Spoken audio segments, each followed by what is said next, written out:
아버지, 조금만 더 기다리세요. 곧 끝납니다. 그 말을 들은 건 병원 복도였습니다. 아들이라 부르던 남자의 목소리였죠. 한정우 회장은 그 자리에서 멈췄습니다. 30년을 기다렸습니다.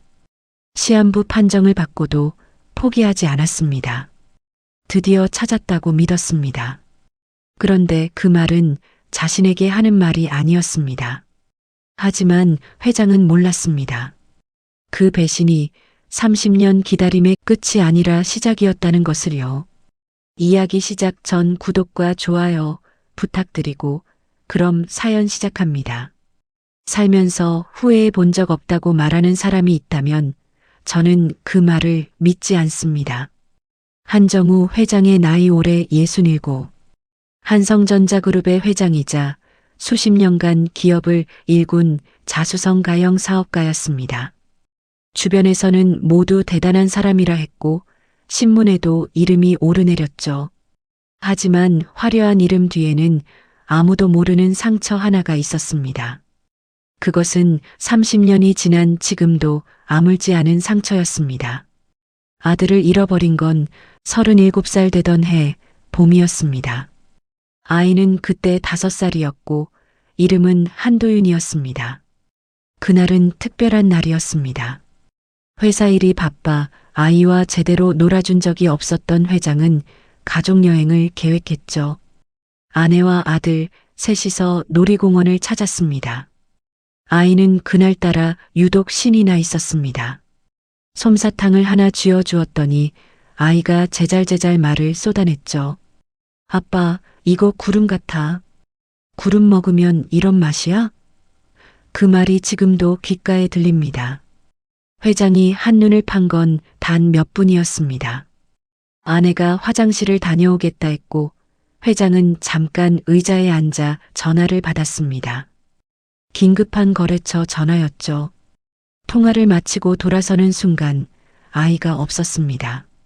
처음엔 숨바꼭질인가 싶었습니다. 조금만 찾으면 키득거리며 나타날 것 같았죠. 하지만 아이는 나타나지 않았습니다. 놀이공원 직원을 불렀습니다. 방송을 했습니다. 경찰을 불렀습니다. 사람들이 사방으로 흩어져 아이를 찾았지만 아무도 도윤이를 찾지 못했습니다. 그날 해가 지고 밤이 오고 다음 날이 되어도 아이는 돌아오지 않았습니다. 그 뒤로 회장은 할 수 있는 모든 것을 했습니다. 신문에 광고를 냈고 탐정을 고용했으며 전국 보육원을 하나씩 찾아다녔습니다. 현상금도 걸었습니다. 하지만 흔적 하나 나오지 않았죠. 시간이 흘렀습니다. 아내는 그 충격으로 몇 년 뒤 먼저 세상을 떠났습니다. 회장은 그 뒤로도 아이를 찾는 일을 멈추지 않았지만 삶은 계속 굴러갔습니다. 회사를 키웠고 직원을 늘렸고 세상이 말하는 성공의 자리에 올랐습니다. 하지만 밤이 되면 늘 그 자리로 돌아왔습니다. 놀이공원의 그 의자, 그 몇 분, 그 전화 한 통. 내가 전화만 받지 않았더라면, 내가 아이 손을 잡고 있었더라면, 그 생각은 30년이 지나도 사라지지 않았습니다. 그리고 올해 회장은 병원에서 시한부 판정을 받았습니다. 희귀 혈액암이었습니다. 의사는 조심스럽게 말했죠. 치료를 이어가더라도 길어야 1년에서 2년이라고. 회장은 그날 밤 오랫동안 창밖을 바라봤습니다. 무섭지 않았다고 하면 거짓말이겠죠. 하지만 그것보다 더 크게 마음을 짓눌렀던 건 다른 생각이었습니다. 이렇게 죽으면 아들을 영영 못 찾는다는 것. 이 많은 재산과 회사가 낯선 사람들 손에 넘어간다는 것. 그건 받아들이기 어려웠습니다. 그날 밤 회장은 결심했습니다. 죽기 전에 한 번만 더 마지막으로 찾아보겠다고. 다음 날 아침 비서 이재훈을 불렀습니다. 오랫동안 회장의 곁을 지켜온 사람이었습니다. 이 비서. 예, 회장님. 방송 출연 준비해주게. 잃어버린 가족 찾는 프로그램 있지 않나? 잠깐 침묵이 흘렀습니다. 이비서는 아무 말 없이 고개를 끄덕였습니다. 그 눈빛에 많은 것이 담겨 있었죠. 안타까움, 걱정, 그리고 오랜 충성심. 며칠 뒤 회장은 방송 출연을 결정했습니다. 처음엔 망설였습니다. 세상에 이 이야기를 꺼내는 건 쉬운 일이 아니었으니까요. 회장이라는 자리, 그 이면의 아픔을 누군가에게 보여주는 것 자체가 낯설었습니다. 하지만 더 이상 자존심을 지킬 시간이 없었습니다. 남은 시간이 많지 않았으니까요. 카메라 앞에서 회장은 말했습니다. 떨리지 않으려고 이를 악물었지만 목소리는 끝내 흔들렸습니다. 아들을 찾고 싶습니다. 도윤이를 찾고 싶습니다. 그 말을 하는 동안 회장의 눈앞에는 솜사탕을 들고 웃던 5살 아이의 얼굴이 떠올랐습니다. 그리고 그 얼굴은 쉽게 사라지지 않았습니다. 방송이 나간 뒤 회장의 전화는 쉬지 않았습니다. 첫날만 수십 통이 걸려왔고 다음 날도 마찬가지였습니다. 이비서가 전화를 받아 하나하나 기록했죠. 처음 며칠은 회장도 직접 내용을 들었습니다. 혹시라도 그 안에 진짜가 있을지 모른다는 기대가 있었으니까요. 하지만 전화마다 무언가 어긋났습니다. 혈액형이 맞지 않거나 기억이 너무 모호하거나 어릴 때 사진이 전혀 담지 않았죠. 귀 뒤에 작은 점, 오른쪽 무릎에 흉터, 이 2가지는 회장만 알고 있는 단서였는데 아무도 이걸 언급하지 않았습니다. 기대가 실망이 되는 순간들이 하루에도 몇 번씩 반복됐습니다. 일주일이 지났습니다. 회장은 스스로 인정하기 싫었지만 희망이 점점 작아지고 있다는 걸 느꼈습니다. 몸 상태도 좋지 않았습니다. 항암 치료 부작용으로 밥을 제대로 먹기 힘들었고 조금만 걸어도 숨이 찼죠. 그래도 매일 아침 눈을 뜨면 오늘은 다를 수도 있다고 스스로를 달랬습니다. 그러던 어느 날 오후였습니다. 비서실에서 전화가 연결됐습니다. 남자 목소리였는데 다른 때와는 달리 침착하고 또렷했습니다. 저 방송을 봤는데요. 혹시 제가 어르신께서 찾으시는 아들일 수도 있을 것 같아서요. 회장의 심장이 빨라졌습니다. 자기도 모르게 수화기를 2손으로 쥐었죠. 며칠 뒤 그 남자가 직접 찾아왔습니다. 박진태라는 35살의 남자였습니다. 키가 크고 얼굴 윤곽이 뚜렷했는데 묘하게 젊은 시절 회장의 사진과 겹쳐 보이는 부분이 있었습니다. 그 남자를 처음 본 순간 회장은 가슴이 덜컥 내려앉았습니다. 남자는 어릴 때 기억이 흐릿하다고 했습니다. 5살 이전의 기억은 거의 없다고 했죠. 하지만 놀이공원이라는 단어를 들었을 때 이상하게 마음이 쿵 하더라고 했습니다. 넓고 시끄럽고 솜사탕 냄새가 났던 기억이 난다고. 회장은 그 말에 숨을 참았습니다. 그리고 결정적으로 남자의 귀 뒤에 작은 점이 있었습니다. 크기도 위치도 비슷했습니다. 오른쪽 무릎엔 흉터도 있었습니다. 어릴 때 어디서 넘어져 생겼다는데 정확한 기억은 없다고 했죠. 회장은 속으로 떨렸습니다. 이성적으로는 좀 더 확인해야 한다고 생각했지만 감정은 이미 앞서 달려가고 있었습니다. 30년 동안 품어온 그리움이 한꺼번에 터지려 하고 있었으니까요. 만남은 짧았지만 회장의 마음은 그날 이후 달라졌습니다. 더 확인하고 싶었습니다. 유전자 검사 이야기를 꺼내자 박진태는 오히려 먼저 나섰습니다. 아는 검사 기관이 있다며 자신이 알아보겠다고 했죠. 회장은 그 말을 따랐습니다. 그리고 밤마다 오랫동안 잠을 이루지 못했습니다. 아들이다, 아닐 수도 있다. 하지만 그 점이, 그 흉터가, 그 눈빛이 수십 번 같은 생각을 반복했습니다. 며칠 뒤 박진태가 결과지를 직접 가져왔습니다. 이비서가 그것을 받아 조용히 회장에게 내밀었습니다. 결과지에는 일치한다고 적혀 있었습니다. 회장은 아무 말도 못했습니다. 눈이 뜨거워졌습니다. 입술이 떨렸죠. 드디어 찾았구나. 그 말을 내뱉는 순간 30년의 무게가 한꺼번에 쏟아지는 것 같았습니다. 그날 이후 회장은 재산 정리 절차를 시작했습니다. 변호사를 병실로 불러 서류를 검토했고 회사 이사회에도 조심스럽게 의중을 내비쳤습니다. 자신이 살아있는 동안 아들에게 모든 것을 제대로 넘겨주고 싶었습니다. 시간이 많지 않다는 걸 알고 있었으니까요. 그러니 서둘러야 했습니다. 그때까지만 해도 회장은 믿어 의심치 않았습니다. 의심이란 건 대개 작은 틈에서 시작됩니다. 아무리 굳게 믿고 있어도 작은 균열 하나가 생기면 그게 점점 커지죠. 한정우 회장에게 그 틈이 생긴 건 평범한 어느 날 오후였습니다. 항암 치료를 받는 날이었습니다. 치료를 마치고 MRI 검사를 받기 위해 1층 검사실로 내려가는 길이었죠. 회장은 엘리베이터에서 내려 긴 복도를 걷고 있었습니다. 몸이 무거웠습니다.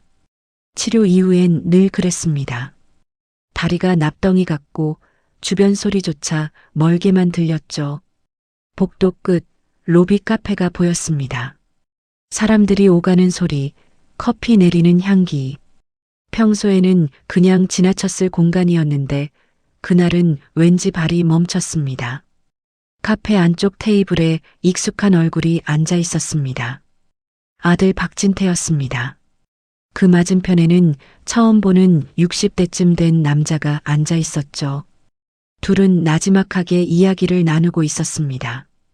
회장은 모른 척 지나가려 했습니다. 아들이 지인을 만날 수도 있는 거고 특별히 이상한 건 아니었으니까요. 그런데 그 순간이었습니다. 아버지, 조금만 더 기다리세요. 곧 끝납니다. 박진태의 목소리였습니다. 나지막했지만 귀에 또렷하게 꽂혔죠. 회장의 발이 저절로 멈췄습니다. 아버지. 그 한마디가 머릿속에서 빙글빙글 돌았습니다. 아들이 자신을 키워준 아버지가 있다고 했던가. 그렇다면 그 호칭이 설명이 됩니다. 입양됐거나 보육원을 나온 뒤 친해진 어른이 있을 수도 있죠. 회장은 그렇게 생각하며 스스로를 다독였습니다.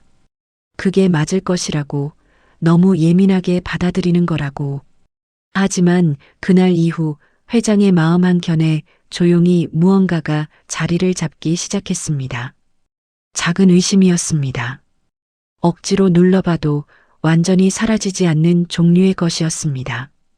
침대에 누우면 자꾸 그 장면이 떠올랐습니다.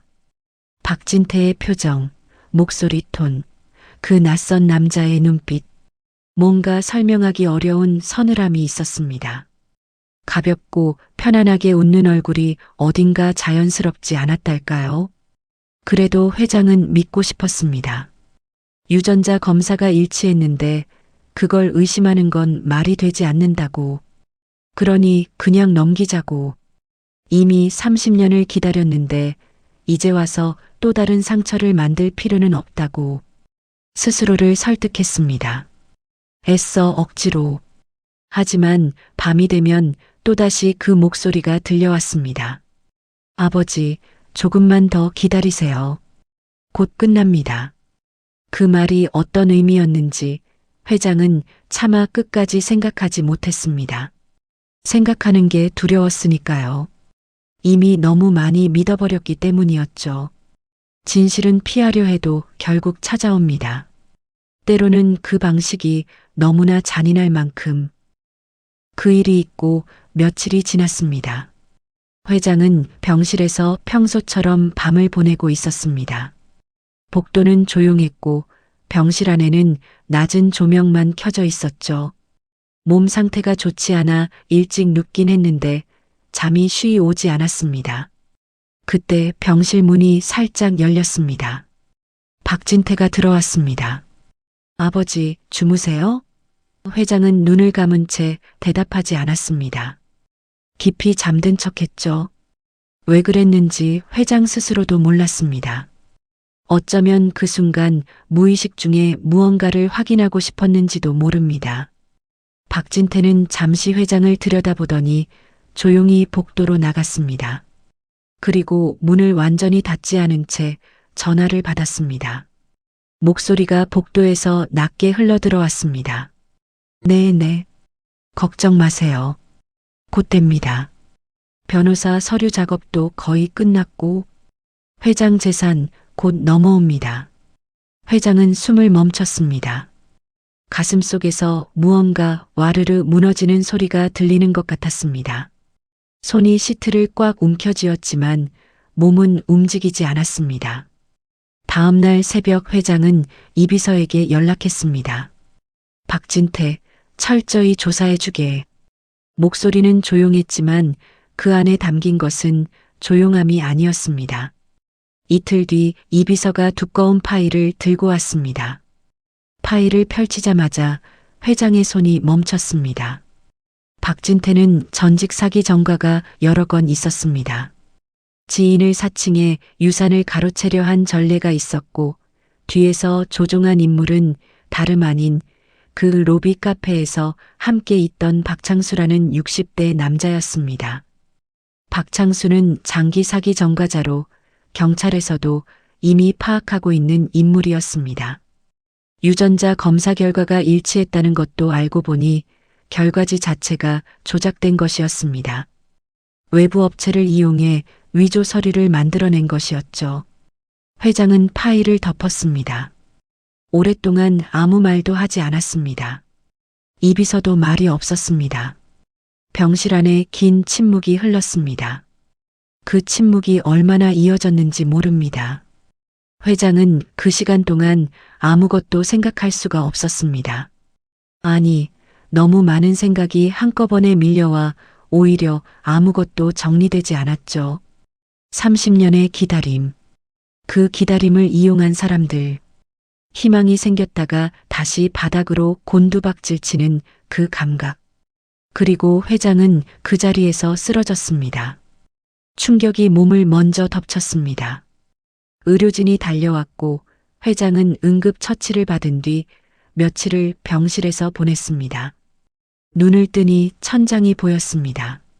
하얀 천장. 살면서 수많은 위기를 넘겼지만 이렇게 무력한 느낌은 처음이었습니다. 이 나이에 이런 꼴을 당했다는 자괴감, 순진하게 믿어버렸다는 허탈함, 그리고 그 모든 것 아래에 여전히 남아있는 진짜 아들에 대한 그리움.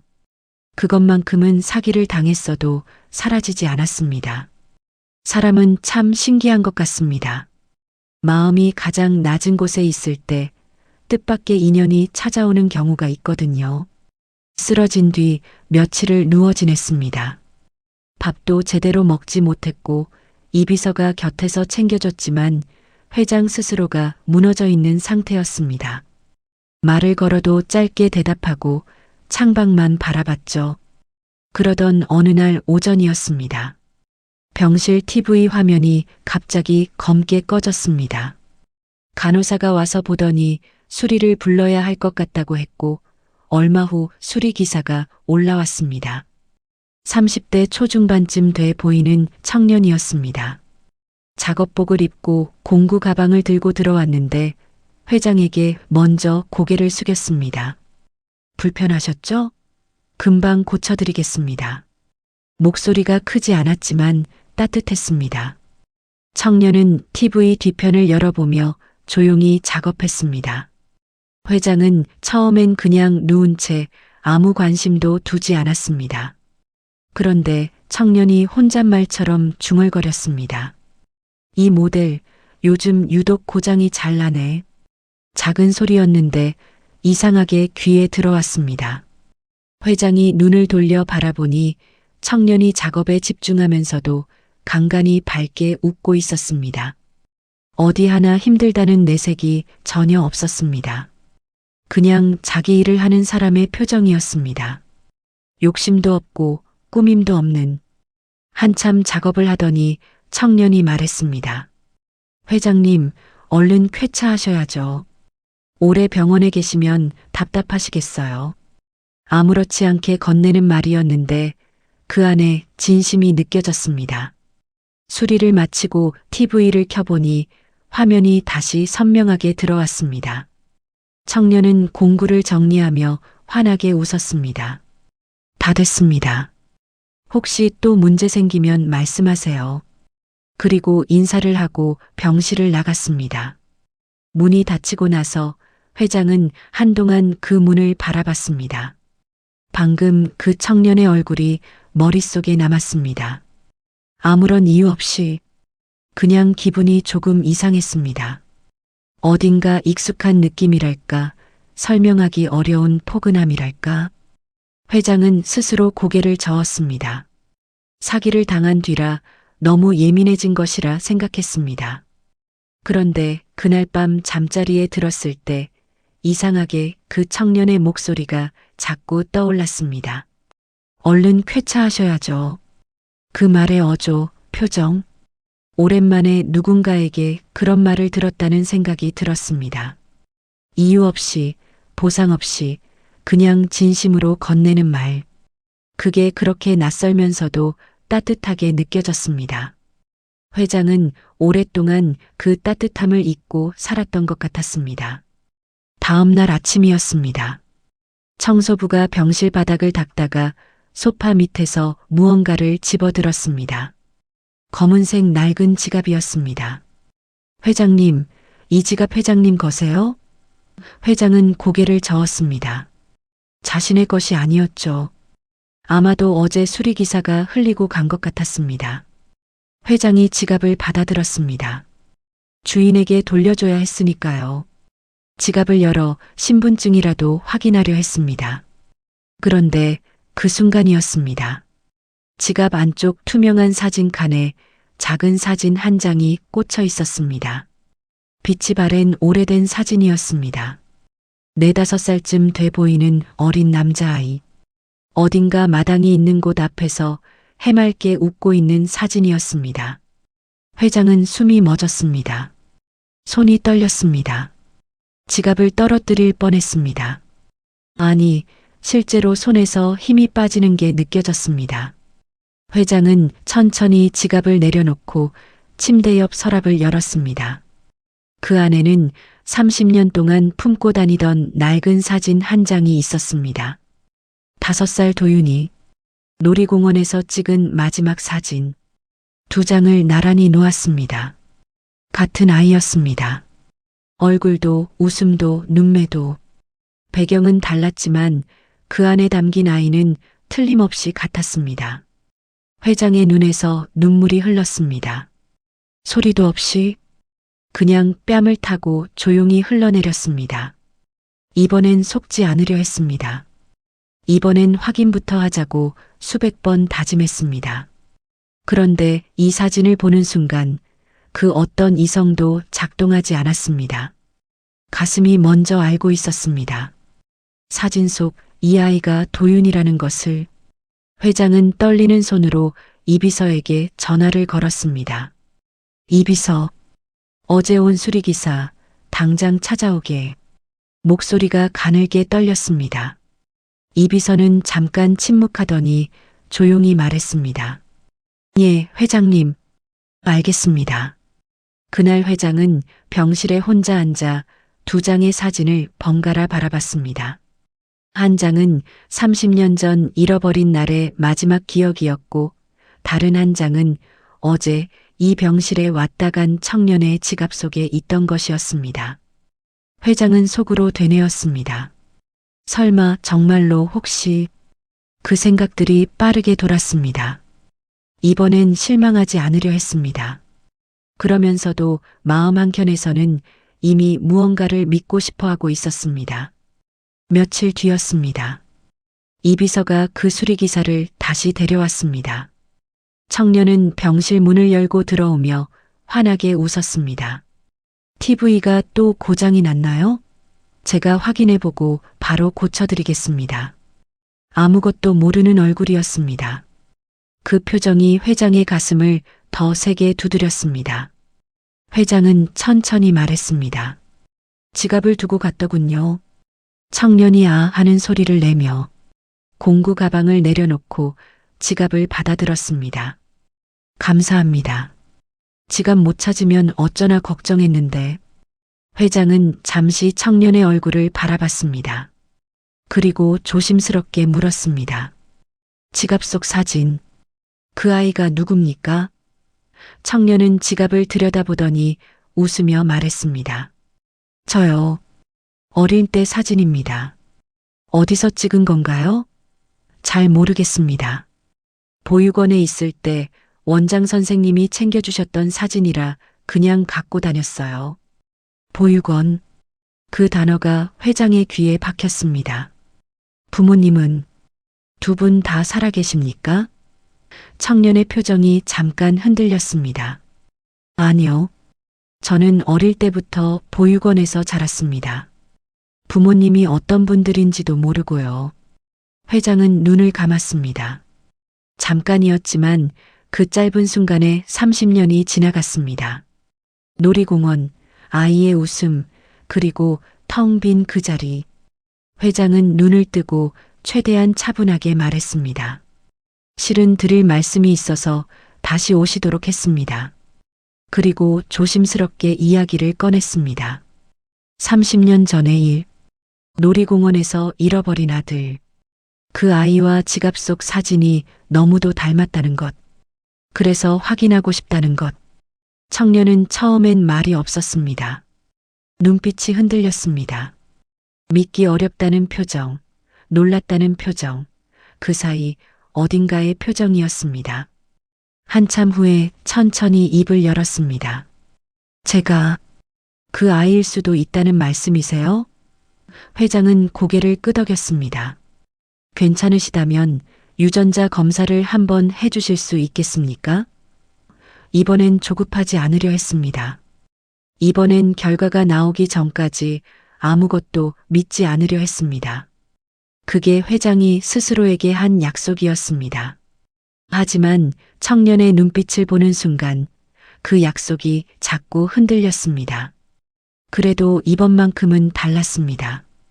회장은 이 비서를 따로 불렀습니다. 검사기관을 직접 알아보라고 했습니다. 누군가가 추천하거나 제안하는 곳이 아니라 이 비서가 직접 발로 뛰어 신뢰할 수 있는 곳으로. 지난번처럼 당하고 싶지 않았습니다. 이 비서는 며칠에 걸쳐 여러 기관을 확인했고 대형 대학병원 부속 유전자 검사센터에 직접 의뢰했습니다.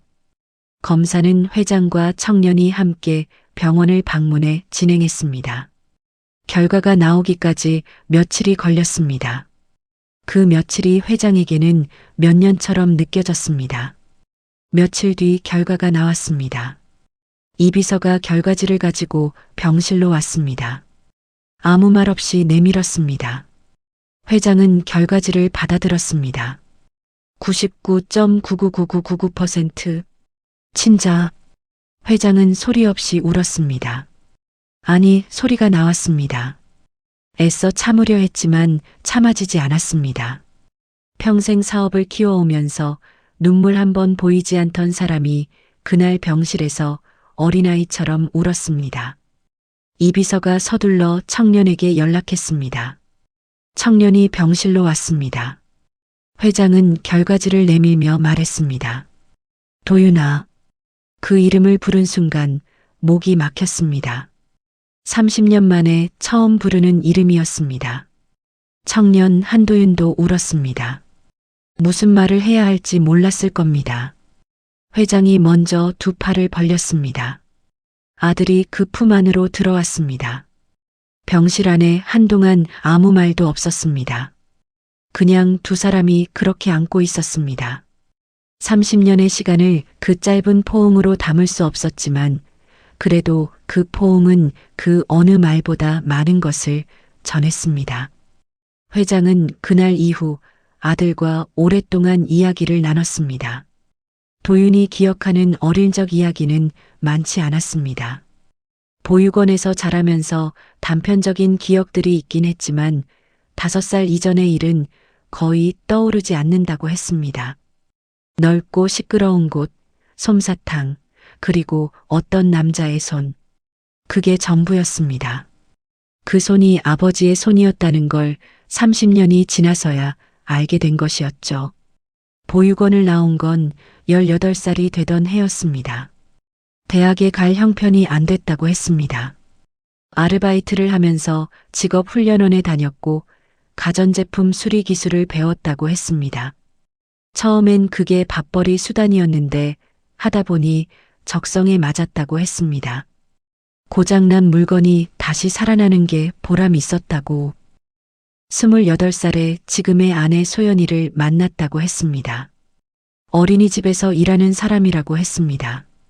둘이 결혼하고 작은 월세집에서 살기 시작했다고 했죠. 그리고 작년엔 딸 하린이가 태어났다고 했습니다. 이름을 지을 때 밤새 고민했다고 했습니다. 한 글자 한 글자의 의미를 담고 싶었다고. 아이 얼굴을 처음 봤을 때 세상이 달라 보였다고 도윤이는 말했습니다. 그 말을 하는 도윤이의 눈빛이 참 따뜻했습니다. 회장은 그 눈빛이 낯설지 않았습니다. 오래전 자신이 도윤이를 처음 안았을 때의 눈빛과 닮아 있었으니까요.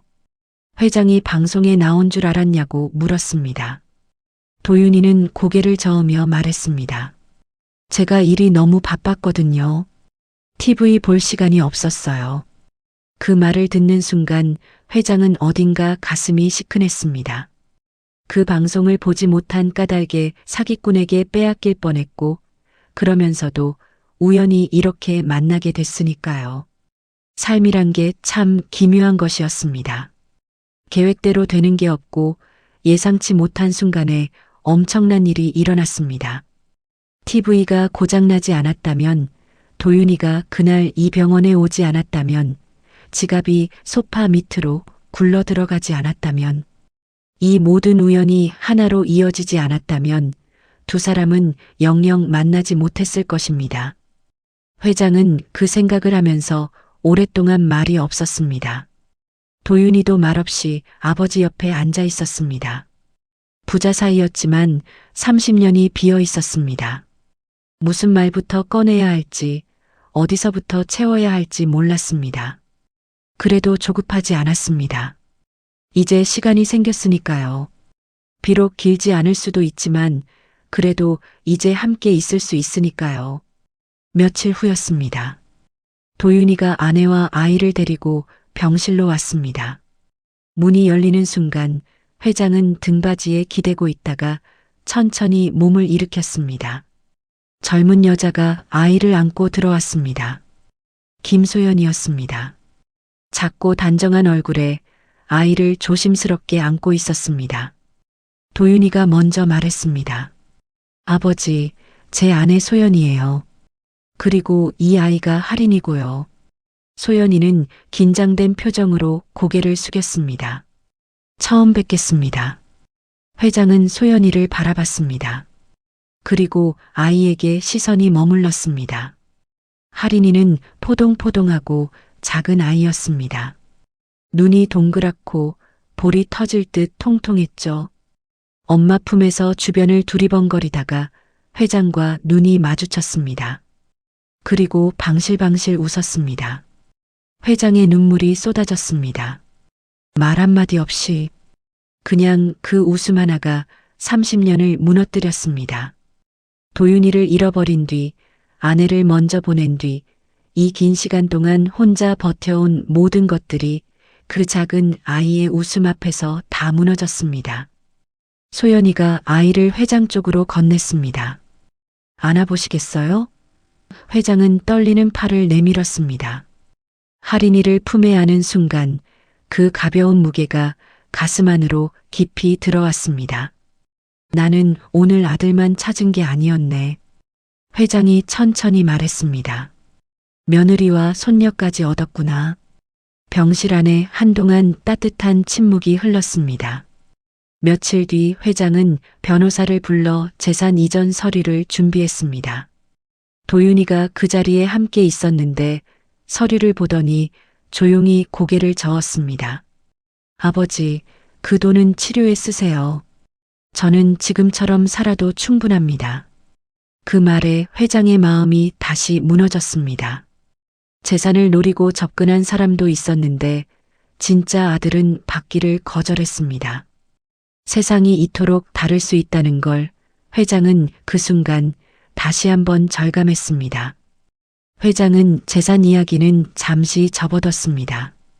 대신 도윤이의 삶을 먼저 알아가기 시작했습니다. 아들이 얼마나 작은 월세집에서 사는지, 며느리는 어린이집에서 어떻게 일하는지, 할인이가 밤에 잘 자는지, 그런 이야기들을 들으며 회장은 조용히 생각했습니다. 며칠 후 도윤이를 불렀습니다. 서류 한 장을 내밀었습니다. 아파트 분양 계약서였습니다.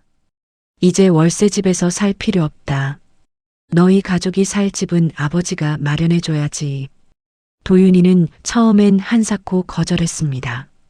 아버지, 저는 정말 괜찮습니다. 이건 재산이 아니다. 아버지가 아들에게 해주는 최소한이다.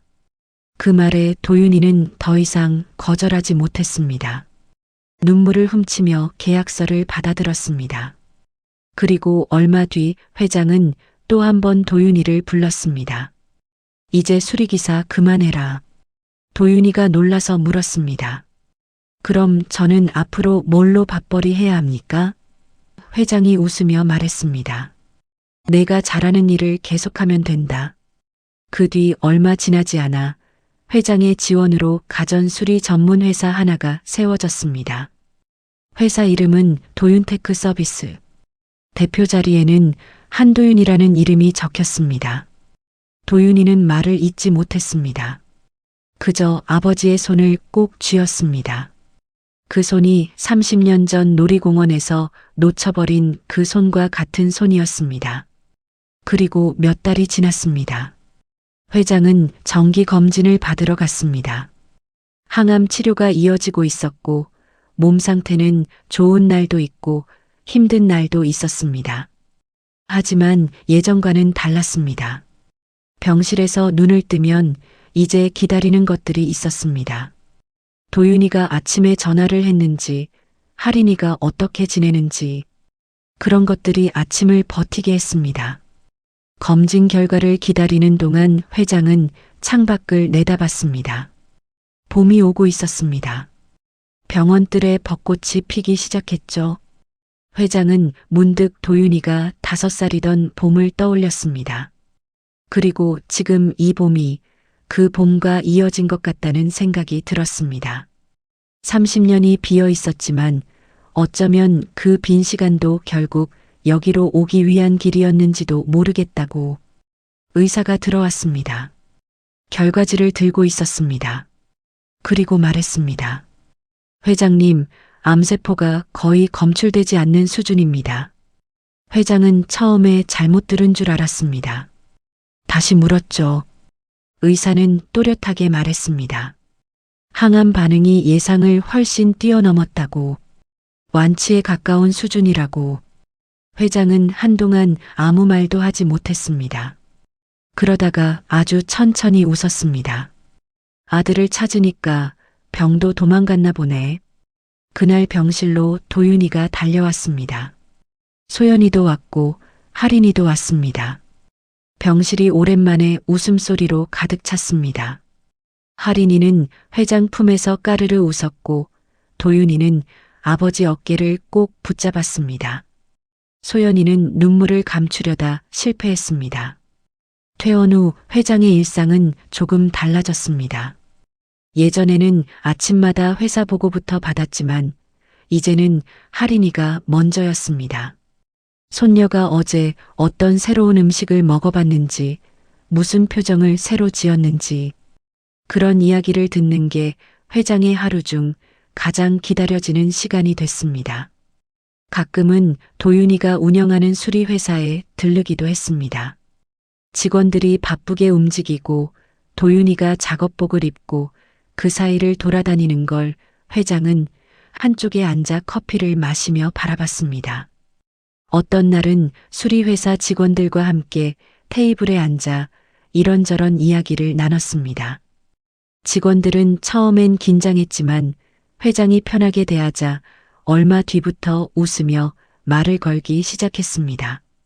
그 자리에서 회장은 조용히 말했습니다. 여기가 내 인생에서 제일 잘한 투자다. 누군가 웃으며 물었습니다. 한성전자그룹보다요? 회장이 잠깐 생각하더니 웃으며 대답했습니다. 그럼 그날 저녁 집으로 돌아가는 길에 회장은 오랫동안 하늘을 바라봤습니다. 오래전 아내가 세상을 떠나던 날도 하늘이 이렇게 맑았습니다. 아내가 알고 있을까 도윤이를 찾았다는 것을. 회장은 그 생각을 하며 혼자 조용히 웃었습니다. 알고 있을 것 같았습니다. 30년 전에 잃어버렸던 아들을 찾았습니다. 그것도 마지막이라 생각했던 때에. 사람이 살아가면서 이런 기적 같은 일이 일어날 수 있다는 걸 회장은 이제 믿게 됐습니다. 기적이라는 말을 쉽게 쓰고 싶지 않았지만 이건 기적이 맞는 것 같습니다. 이 이야기를 들으시면서 삶이 꺾일 것 같을 때도 끝이 아닐 수 있다는 걸 느끼셨으면 좋겠습니다. 가장 늦었다고 생각한 순간에도 무언가 돌아오는 일이 있으니까요. 지금 이 이야기를 하면서도 아직 그날 병실이 눈에 선합니다. 작은 아이의 웃음 하나가 30년의 시간을 녹이던 그 순간이. 혹시 비슷한 기다림을 안고 계신 분이 있다면 이 이야기가 조금이나마 위로가 됐으면 합니다. 기다림은 결코 헛된 것이 아니라는 것. 그걸 한정우 회장이 먼 길을 돌아 증명해 주었으니까요.